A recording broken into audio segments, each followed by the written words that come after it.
De los conocimientos de las asignaturas precedentes, conocen los elementos anátomo-funcionales de este sistema, lo complejo de sus funciones muy relacionadas entre sí.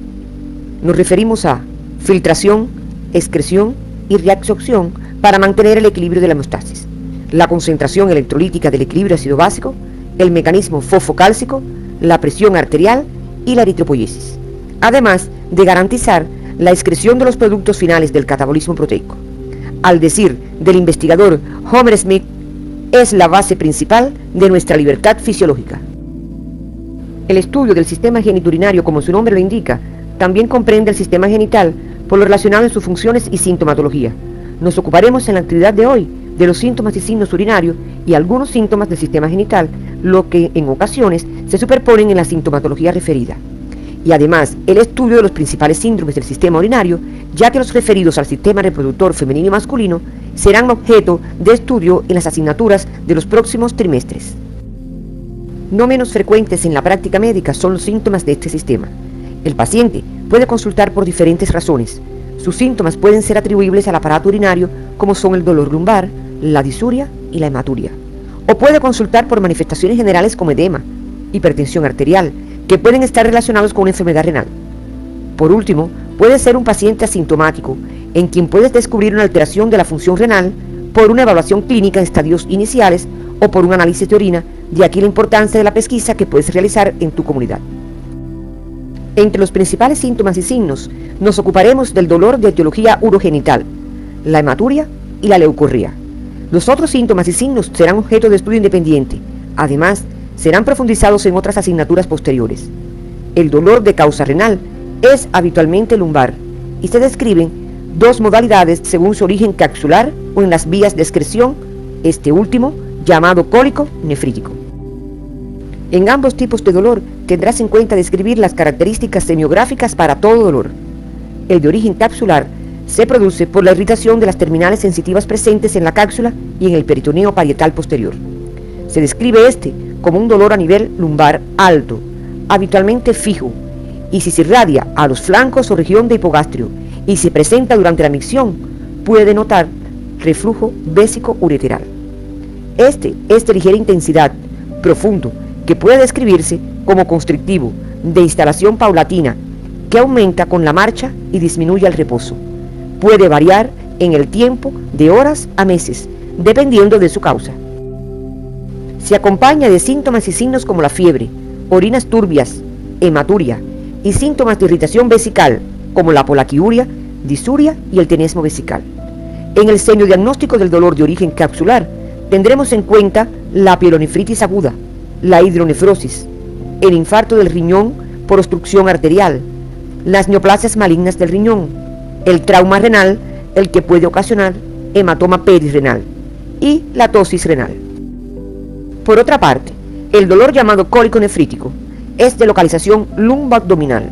En ocasiones se localiza unilateralmente en el hipocondrio, flanco o fosa ilíaca, lo que tiende a confundirnos con otro órgano intraabdominal, con una irradiación característica, siguiendo el trayecto del uréter hacia abajo y adelante, hacia el testículo en el hombre y el labio mayor en la mujer, y puede alcanzar la cara interna del muslo.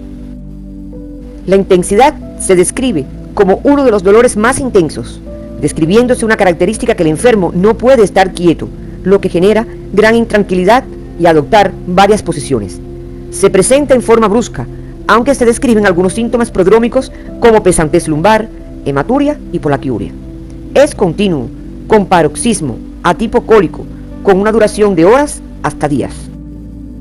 Los síntomas acompañantes hacen un cortejo de síntomas digestivos, renales y generales, entre los cuales están la hematuria, la polaquiuria, anuria, tenesmo vesical, tenesmo rectal, náuseas, vómitos y hasta veces ilio paralítico. Los músculos paravertebrales pueden estar contraídos, condicionando una posición antálgica.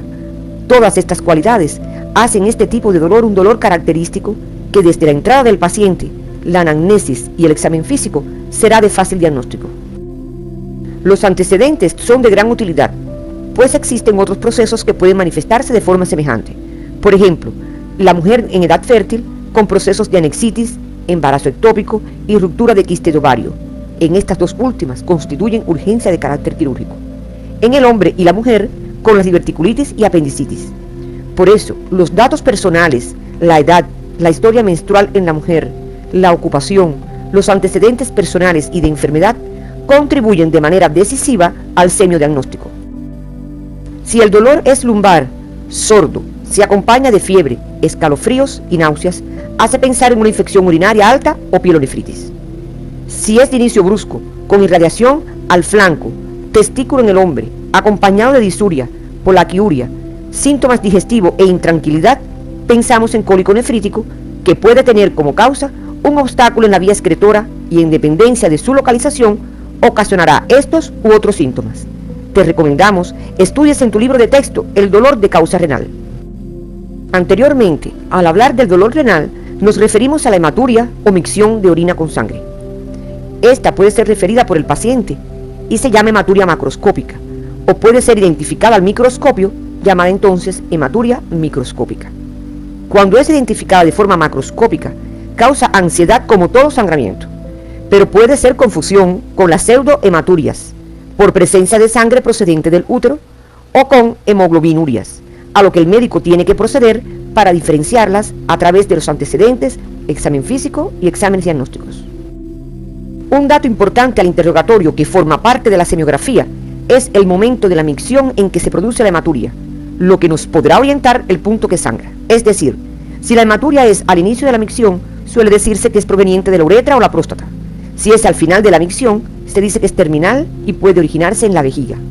Si por el contrario se produce en toda la micción, se habla de hematuria total, y aunque el sangramiento puede estar localizado en cualquier punto, suele ser de causa renal o ureteral. La semiogénesis de la hematuria está dada por lesión en una vía urinaria o por enfermedad general. La base patogénica la constituye la lesión de vasos capilares o arterias y en ocasiones por trastornos hemostáticos. Una clasificación semiológica de la hematuria que te puede ayudar en el interrogatorio es la siguiente. Por su intensidad puede ser macro o microscópica. Por su ritmo de eliminación puede ser recurrente o persistente. Por su origen, glomerular, urológica u otra. En relación a la micción, puede ser inicial, terminal o total. Las principales causas de hematuria son las litiasis pielocaliciales, ureteral, vesical o uretral. Los tumores del riñón. Se refiere que la hematuria puede ser la única queja de un paciente y puede constituir el aviso de un hipernefroma.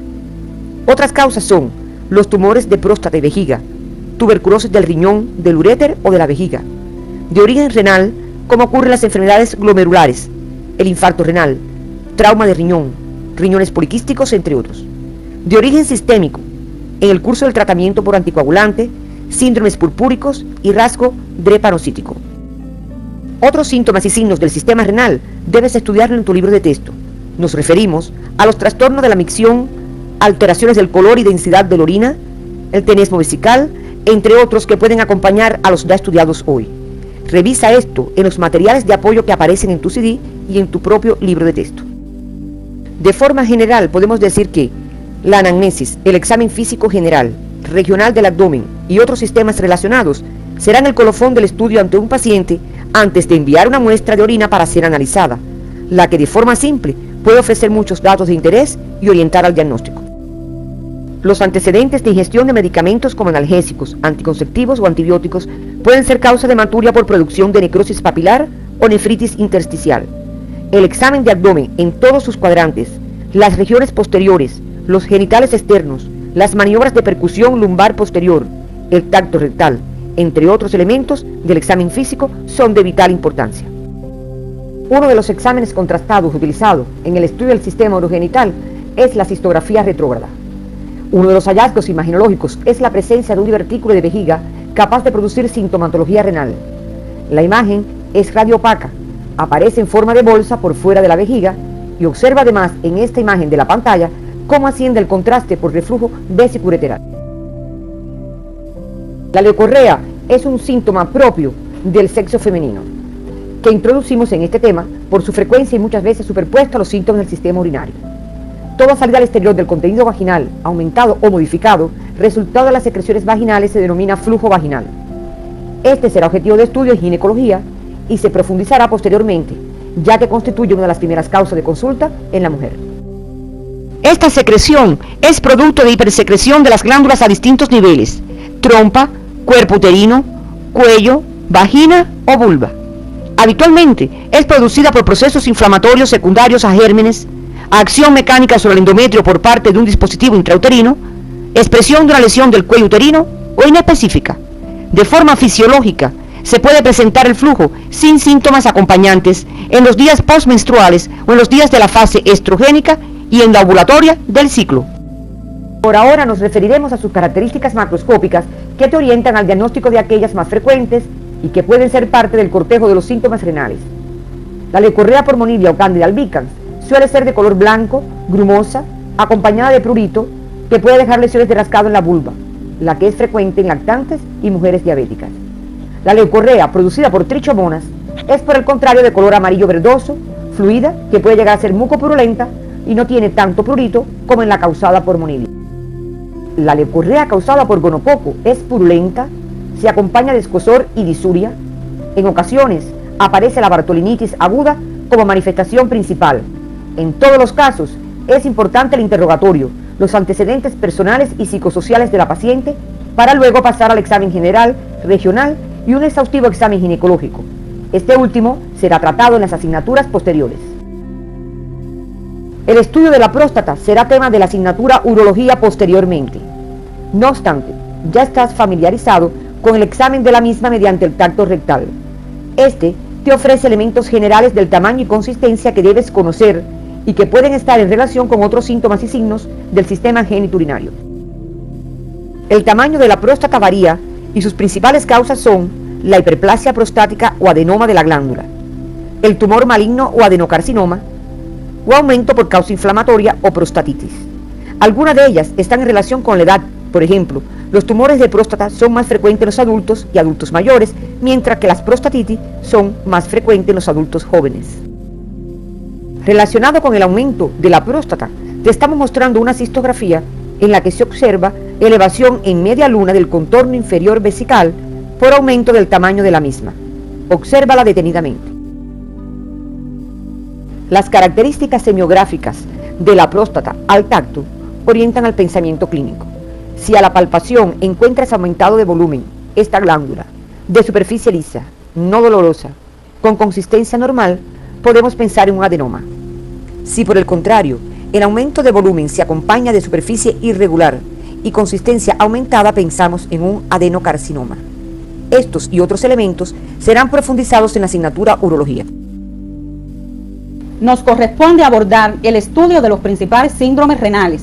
Estos son el síndrome nefrítico, el síndrome nefrótico, el síndrome de insuficiencia renal aguda y crónica.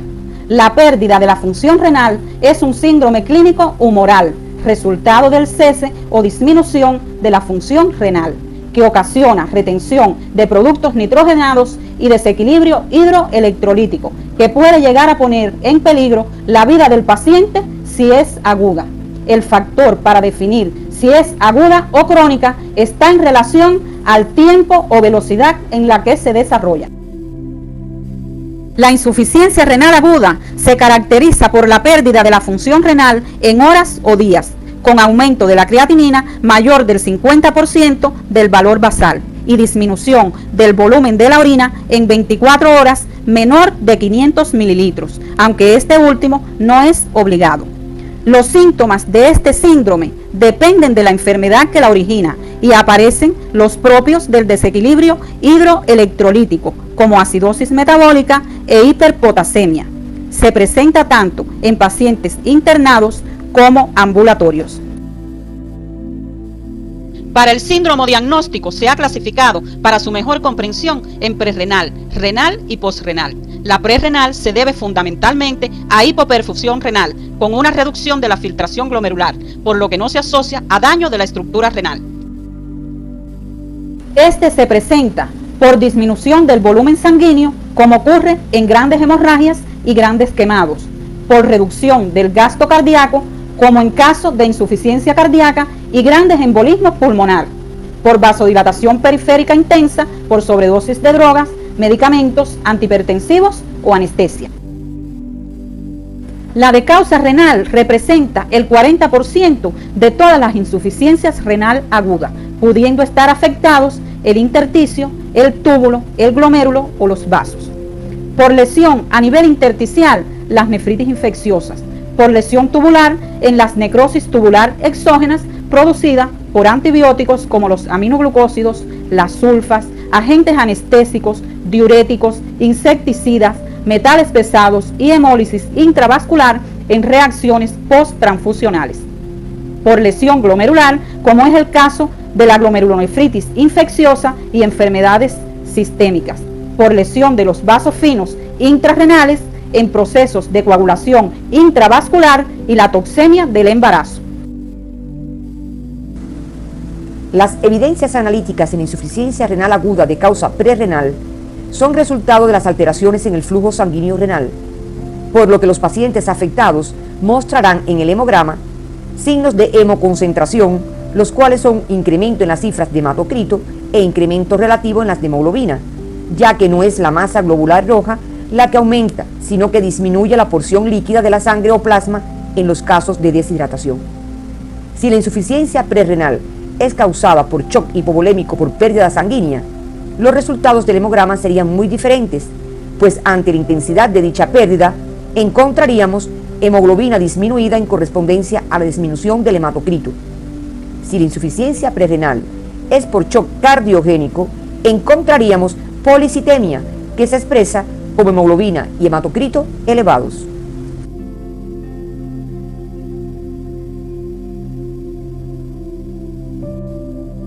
Cuando la orina es escasa y concentrada, el color es amarillo intenso. La densidad está incrementada, lo que es proporcional a la cantidad de sales disueltas que son excretadas. Los niveles de urea se elevan en primera instancia ostensiblemente, seguidos de los de creatinina.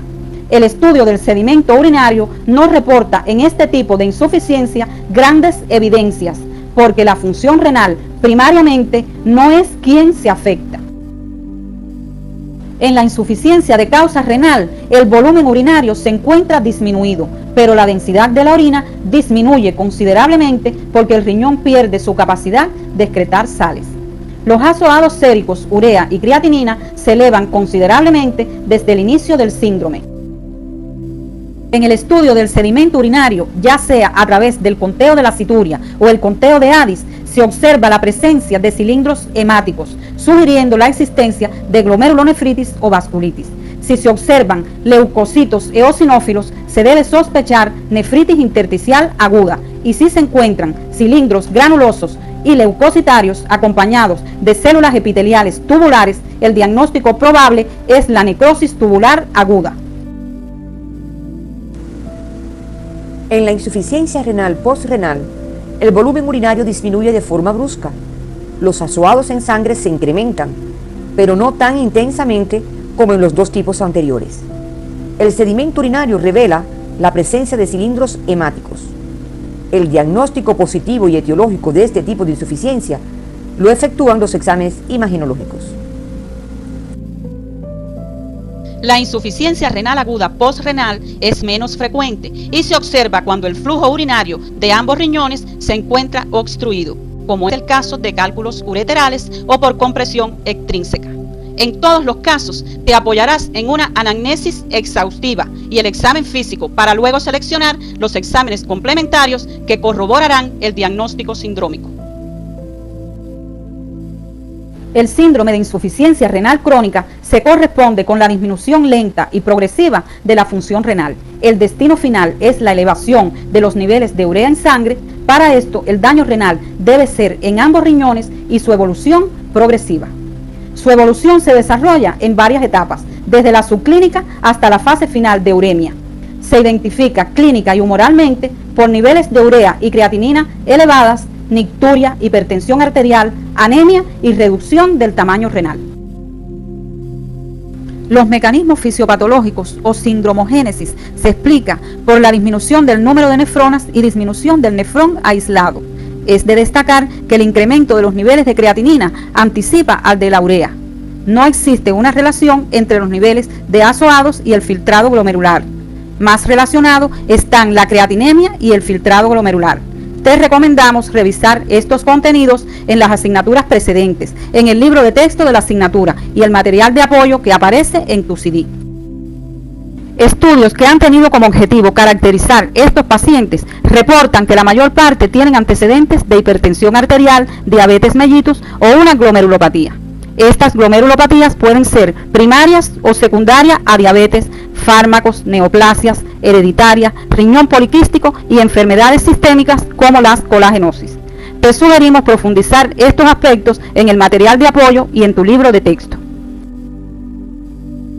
Los síntomas y signos de este síndrome aparecen cuando el daño renal es avanzado.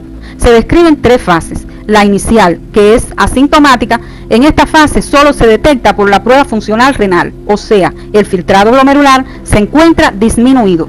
La fase de descompensación inicial, donde aparece hipertensión arterial, anemia, poliuria y nicturia. Y la fase urémica o final, produciendo síntomas característicos del síndrome urémico. Las manifestaciones de esta última etapa son una constelación de síntomas y signos representados los sistemas respiratorio, con la presencia de edema pulmonar y trastornos del ritmo de la respiración, cardiovasculares, hipertensión arterial e insuficiencia cardíaca congestiva, secundaria a hipertensión, sistema digestivo, náuseas, vómitos, diarreas, hematemesis, melena y estomatitis urémica, hematológicas, como la presencia de anemia y diátesis hemorrágicas.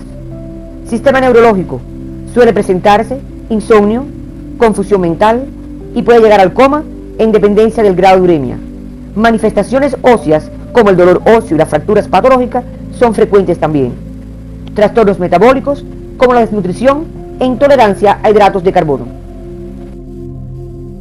En el síndrome de insuficiencia renal crónica, el hemograma evidencia anemia, hemoglobina y hematocrito disminuidos. Solo en los estadios avanzados de la enfermedad, la velocidad de sedimentación globular se acelera considerablemente, pudiendo llegar hasta 3 cifras. El volumen urinario no se muestra tan afectado, a no ser que el paciente se encuentre en la fase de uremia. La densidad de la orina es baja por la menor concentración de sales disueltas. Puede existir proteinuria variable. Si el daño es por una glomerulonefritis primaria, entonces observaremos en la cituria o en el conteo de Addis cilindros granulosos, céreos y hemáticos. La cuantificación de urea, creatinina y ácido úrico se incrementa, siendo la de creatinina la más ostensible. Otros estudios que se indican en este síndrome y ponen de manifiesto la etiología que lo genera son la determinación de anticuerpos antinucleares que resultan positivos en las enfermedades autoinmunes como el lupus eritematoso sistémico, que causa glomerulonefritis crónica y por ende insuficiencia renal crónica. La determinación de anticuerpos antimembrana basal glomerular, que se ponen de manifiesto en el síndrome de Goodpacheur. La determinación de anticuerpos anticitoplasmáticos de los neutrófilos, los que son positivos en un tipo de glomerulonefritis necrotizante progresiva. La cuantificación del TASO resulta positiva cuando la glomerulonefritis es post-estreptocóxica. En el filtrado glomerular, frecuentemente se observa por debajo de 80 mililitros por minuto en 24 horas.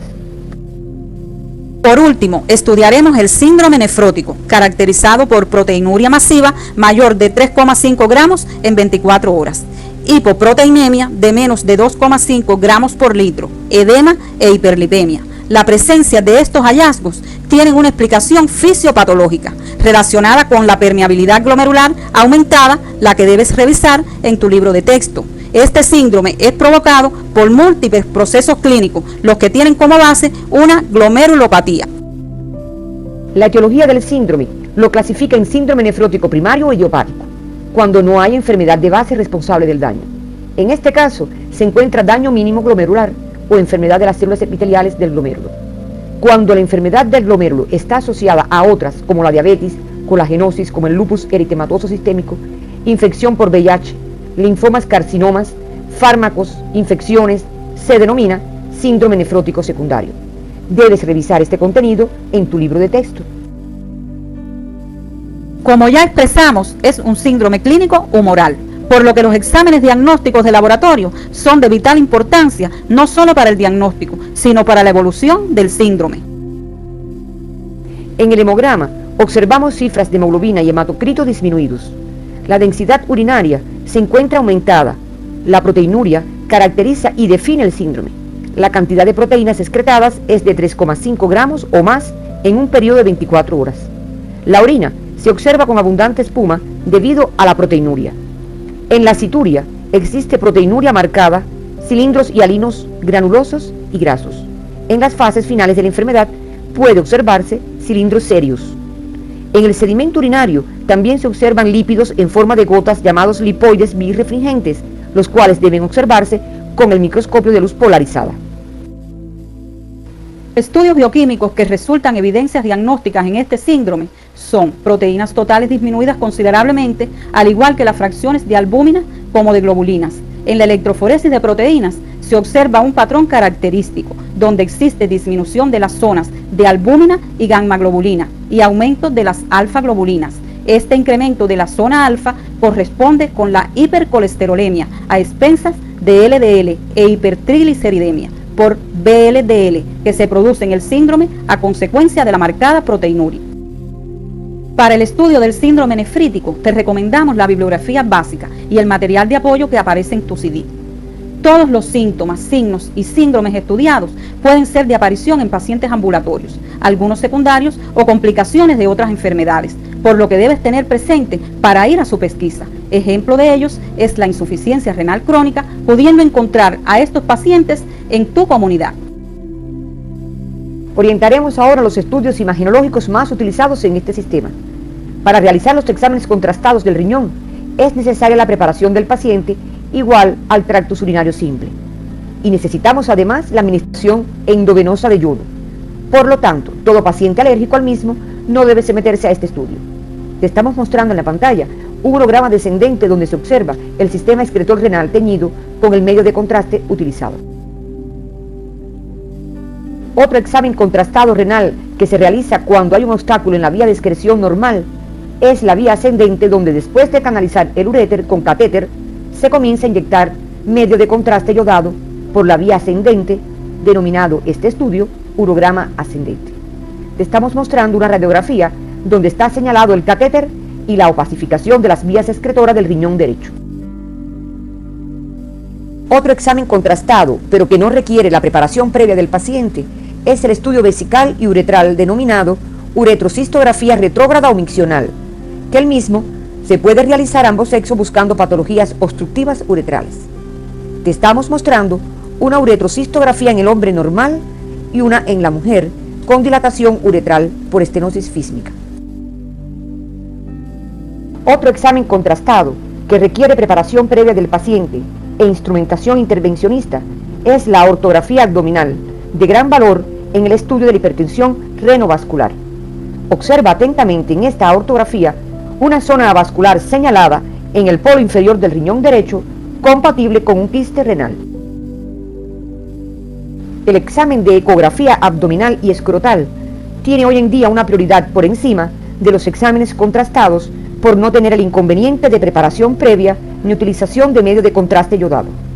Te estamos presentando una ecografía renal con imagen tumoral hipoecoica compatible con un tumor renal y una ecografía testicular donde se aprecia el testículo rodeado de líquido en un paciente con diagnóstico de hidrocele. Te exponemos ahora algunas patologías con diferentes estudios del sistema genitourinario. Observa una ecografía del testículo donde aparece una imagen hipoecoica tumoral compatible con un seminoma testicular y un tractus urinario simple donde puedes observar las imágenes calcificadas en la excavación pelviana compatible con litiasis vesical. Observa ahora en pantalla una radiografía contrastada de las vías urinarias, donde presenta un cálculo en la vía ureteral izquierda con hidronefrosis del mismo lado. Y en la otra radiografía, la presencia de un cálculo gigante en la vejiga que ocasiona obstrucción de la excreción urinaria a ese nivel. En este otro corte de la tomografía axial computarizada, se observa una disminución de la masa renal en ambos riñones, lo que puede encontrarse en caso de síndrome de insuficiencia renal crónica. En este otro corte de tomografía axial computarizada, aparece la atrofia renal bilateral, que acompaña también al mismo paciente anterior. La imagen que están observando se corresponde con una estenosis uretral vista a través del examen contrastado cistografía retrógrada. Esta estenosis puede ocasionar sintomatología renal y un síndrome de insuficiencia renal. Al finalizar la actividad, podemos arribar a las siguientes conclusiones. El dolor de localización lumbar alto de origen renal tiene características semiológicas distintivas, el que puede acompañarse de síntomas renales como disuria y hematuria, otros síntomas generales y de otros sistemas. La hematuria obedece a múltiples causas renales y su semiografía nos orienta a precisar el lugar del sangramiento en el tracto urinario. La hipertensión arterial y los edemas acompañan a síndromes renales que evolucionan a la cronicidad. El síndrome de insuficiencia renal crónica puede cursar silenciosamente, por ello es importante conocer su etiología y síndromes asociados para ir a su pesquisa clínica y humoral. Las evidencias de laboratorio clínico, partiendo del examen de orina, hemograma, determinación de azoados y otras bioquímicas, contribuyen de manera decisiva en el diagnóstico de síndromes renales y su evolución. Los estudios imagenológicos simples, contrastados y otros específicos e invasivos permiten corroborar el diagnóstico sindrómico y determinar la etiología en la mayoría de los síndromes renales.